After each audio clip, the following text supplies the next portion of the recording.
What's up, YouTube? Today we are looking at Synplant 2. So I'm sure you've heard of this. It's been blowing up recently. There's a lot of hype around the plugin. I just want to dive in and talk about it a little bit. So first and foremost, I want to give you guys a little bit of a warning and a disclaimer. Before you dive into the comments, please just hear me out. I'm not just throwing shade at the plugin for no reason. A lot of the time when loud voices criticize products, especially as we have seen in very recent history, said products get better. So this is not just me throwing shade at the company. This is me hoping that we can see something as a better outcome, because I was just a little bit underwhelmed. First and foremost, I think the concept absolutely knocked it out of the park. I really love the idea of randomization and assisted randomization and that kind of stuff in the workflow. But there's a couple of criticisms that I have. So anyway, let's talk about those. So when it was first announced and launched, I obviously saw the potential in the AI genopatch system. However, when I saw the actual technical specs, the fact that it's only a 2-operator FM synth with a single filter, and then I believe just a delay and reverb, it started to make me wonder how usable these things are in a kind of more complex sound design context. Big shout out to Shabugan, I think that's how you say it. Was actually trying it out at the time. I sent them some samples. They posted me the results, their favorite results that Synplant had churned out. And let's just say I was very underwhelmed. So let's have a listen to these sounds. So firstly, let's just get the elephant out of the room. These sounds were all made with Vital, or okay, in one case it's Phaseplant, but you can make the exact same sound in Vital. Vital is a free plugin. And it's got various parameters that can do all sorts of weird randomization things. You can get inspiration from samples in various different ways. Now, it's not the same. It doesn't have AI and all that kind of stuff. But I want to just question the kind of relevance of something like that system. Again, like I said, concept, knocked it out the park. Usability, I just want to kind of test that a little bit. So these sounds, this one over here is a kind of very simple FM screech that I made in Vital. No post-processing, nothing like that. Just 3 sine waves in Vital. You notice how it's got the kind of main ringy tone, but then it's also got these kind of like noisy overtones that kind of give it that ringy effect. That's, to me, the complexity of the sound. But now the result was this sound. Which, granted, is not bad for an FM sound, but it just doesn't have that complex little sparkles and overtones that the original sound that we sent in does. So obviously it's due to the fact that the technical specifications of Synplant only has 2 operators. So it can't create anything with that more complex nature of 3 oscillators. Does that make sense? So here, again, a very similar setup. With this screech, I believe this was just 2 operators. So it was a sine wave and then a slightly more complex wave FMing it. So my theory was surely this should be able to recreate it because it's a slightly simpler sound.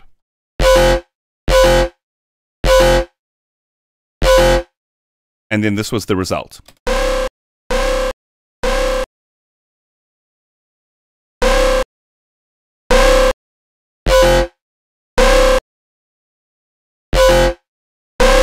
Bruh. Now, I don't know about you, but like this is a totally usable sound, the sample that I added in here. Like, it's nice. I would use that in a track. This, 100% definitely not. Now, granted, obviously Synplant, it generated a bunch of different choices, but this was the best sounding one out of the choices, apparently. So, but we're going to test that. We're going to go through a bunch of them and just kind of see what we can come up with. So then I was like, okay, let me go even simpler. Let me give it a Psytrance bass, which is literally just a saw wave with some filtering and some multi-band processing. So this was done in Phaseplant because I could do the entire patch just inside Phaseplant. But the sound itself is super simple. Listen. My thought is surely it can reproduce something like this. And the result, if you look at it, is actually, it looks more like a kick drum. So that leads me to believe that the analysis might be slightly off. Obviously, because Psytrance basses are a little bit punchier, maybe it analyzed it and thought it was a kick drum and then gave us the resulting kick drum, which also doesn't sound like a great sounding kick drum, to be honest. So again, this is just personal opinion, 100% personal opinion. But I'm also kind of trying to deal with the technical specifications of the thing here, like what its capabilities actually are for very simple patches, you know, stuff like basses.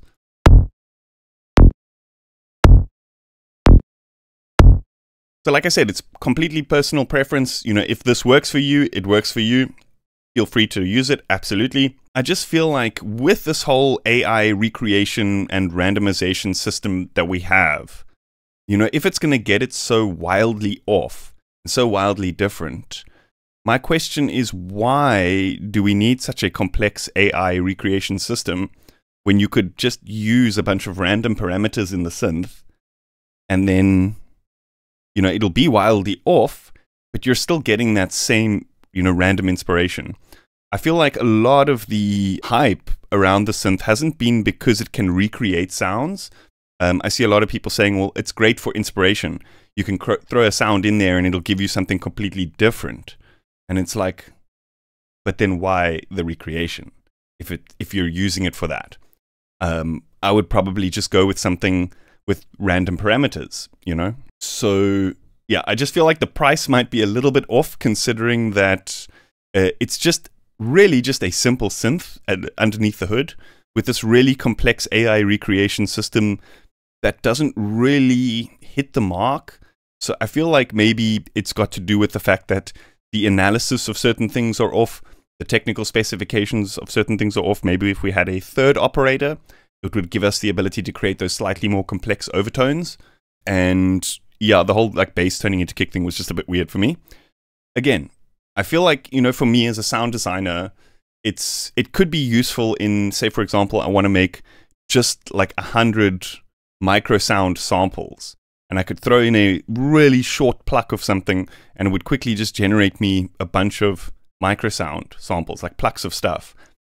But there's so many other tools that could do that much quicker, much cheaper, and maybe with even a slightly more intuitive interface, which we're going to get into. So anyway, enough blabbering.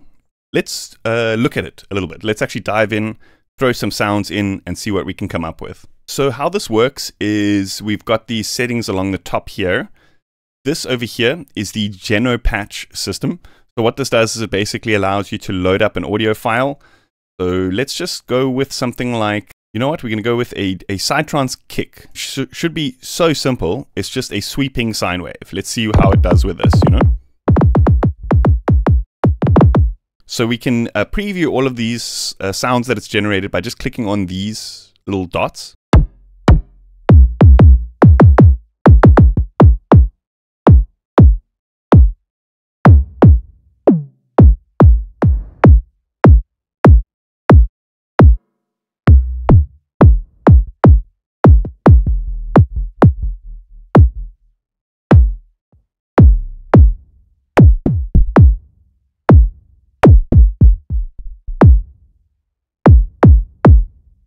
I feel like this one is slightly close, but it feels like there's some noise. It feels lo-fi.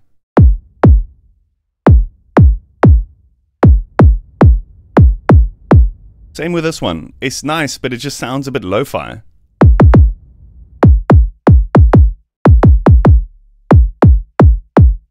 Here's the original.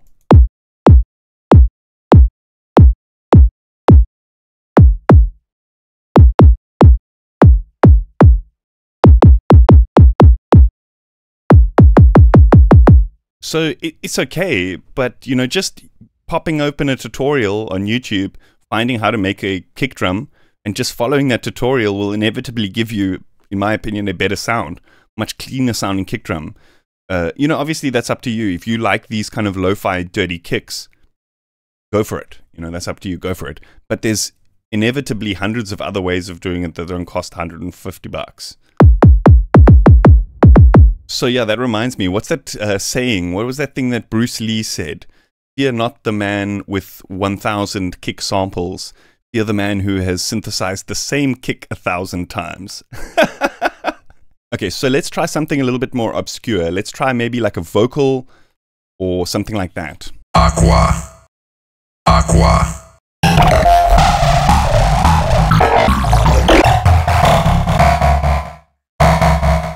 One other thing is, it's not that noticeable on my system because I've got like a brand new PC, but I can hear it as I hit that generate button there.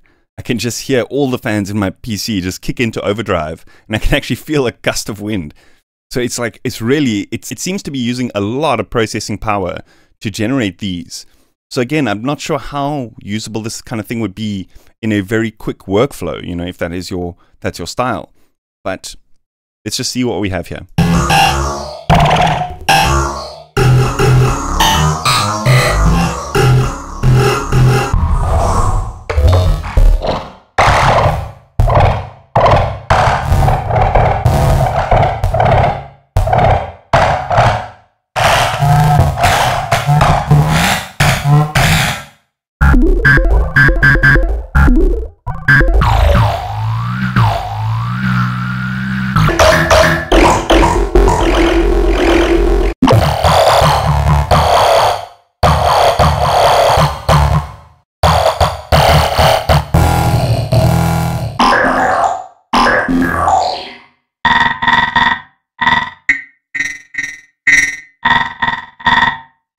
So like, don't get me wrong, those are some pretty interesting sounds, pretty cool sounds, but I feel like they're very heavily contextual.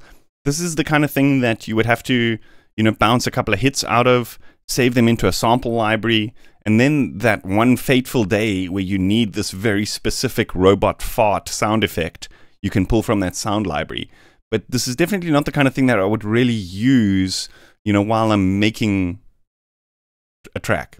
You know what I mean? Because it kind of completely diverts the creativity process, and it feels like we're just cycling through a sample library.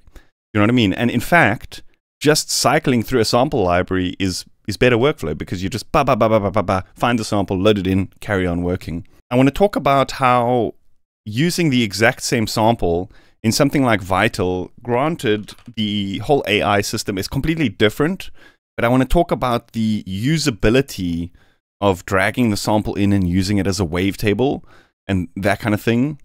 I feel like it is just objectively more musical. So let's find that exact same sample that we had, and we can just drop it in as a wavetable here.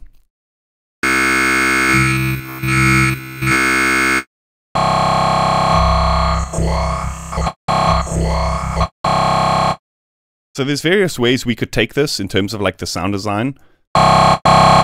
We could either use it as like a one-shot synth. So then in that context, what I would do is open the wavetable editor, shift this last point along to somewhere like here, shift the first point along a little bit, just so that when we sweep the wavetable, there isn't that much dynamic range. We just have a couple of overtones that sweep. Does that make sense? So that way we're getting the tone of the voice, but we're kind of using it as a synth. And so now, for example, if we set this to a mono synth, legato, and we can modulate this now.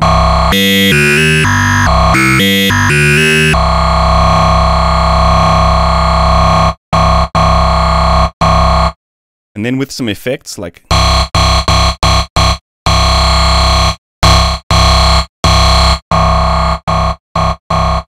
or if you want the more robot fart effect, we could use this operator as an FM source. So let's go factory wavetables, harmonic series. We're going to turn this one down in level and set this one to receive FM from that one.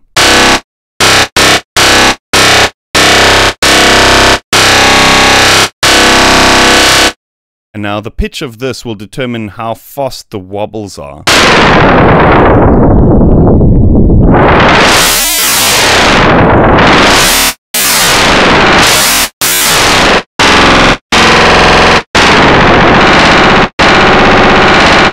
And furthermore, we can set up some spectral effects over here. So this one is pretty cool, spectral time skew, where what it's going to do is it's going to take random harmonics from elsewhere in the wavetable and inject them into the wavetable.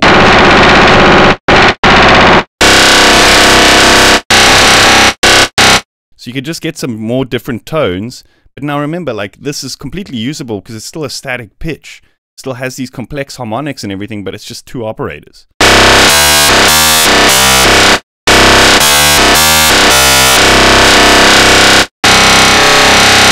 There's no effects on here, bear in mind. This is just completely raw oscillator sound.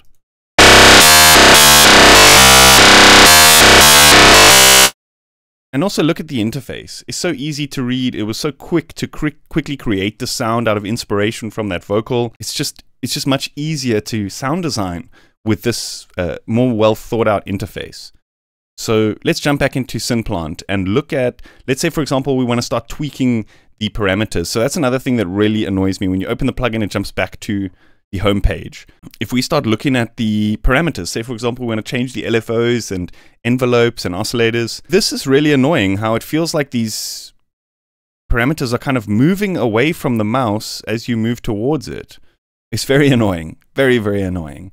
And also it's almost impossible at a glance. You can't really see what's happening with the patch. You have to hover over every parameter and check what it's doing and what it's assigned to and all sorts of stuff.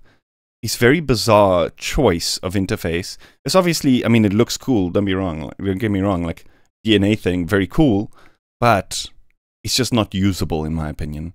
So I would never actually jump in here and start to sound design with these things because it's just a bit of a nightmare. Do you know what I mean? I feel like I'm fighting with this interface a little bit just to get these parameters.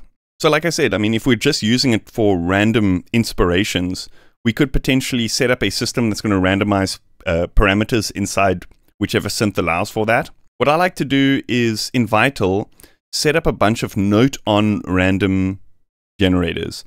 So what that does is every time you hit a note, it randomly generates a different parameter. So let's say, for example, modulate this, the time of this LFO. And then we can modulate the FM amount as well. And what we can also do is set up a bunch of modulations that modulate the pitch on certain things. So like, for example, let's do a pitch envelope here.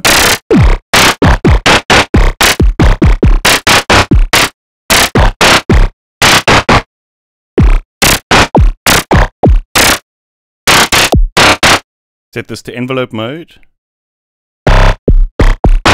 And now what we can do, we can modulate this time. We can also modulate this amount here. So sometimes it doesn't do it. So with these examples, sometimes I want to just invert it because random to modulation amount, because we kind of want it to go the other way. In the lower values, when the decay is longer, we want more of the modulation.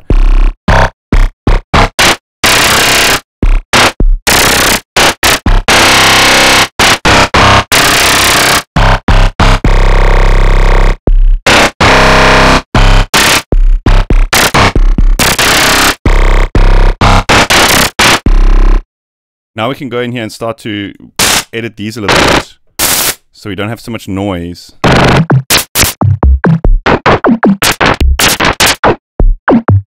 Okay, cool. So we got a bunch of random parameters just doing random things. Now the trick is to just put in a clip. Just put in a bunch of notes. Let's do like a large clip like this. And now if we just bounce this, and then boom, we've got like 32 different samples quickly, which we can choose from. Okay, I want to make them a bit shorter actually. And now what we can do is we can actually right click this and say slice to drum machine. And so now what it's going to do is it's going to put all of those into single hits in the Bitwig drum machine. And now we can just trigger them as drums.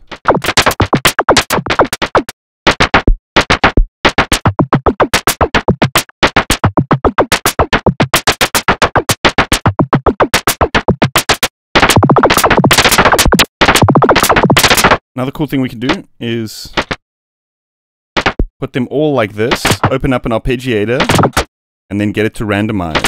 And so what it's going to do is it's going to choose random samples, and then just play them at random. So here, let's go ARP. We can set this to random, and we can choose the speed here.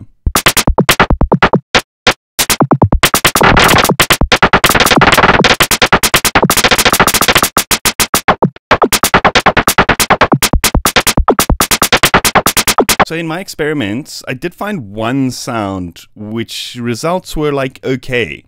It was the snare that I put in, although it really struggled to create the like fundamental body of the snare. So it had some nice like overtone kind of stuff, but I found like in all of these cases, I'd probably end up rendering them out, loading them into another synth, adding a sub layer or something like that. It leads me to the point in like, if you're going to need something else to fine tune it and make the sound a little bit better, I feel like $149 or whatever it is a little bit of a tall ask. Yes, I acknowledge that it's really cool technology built in here in terms of the AI, but I just feel like it's not really hitting the mark. So anyway, this is the sound.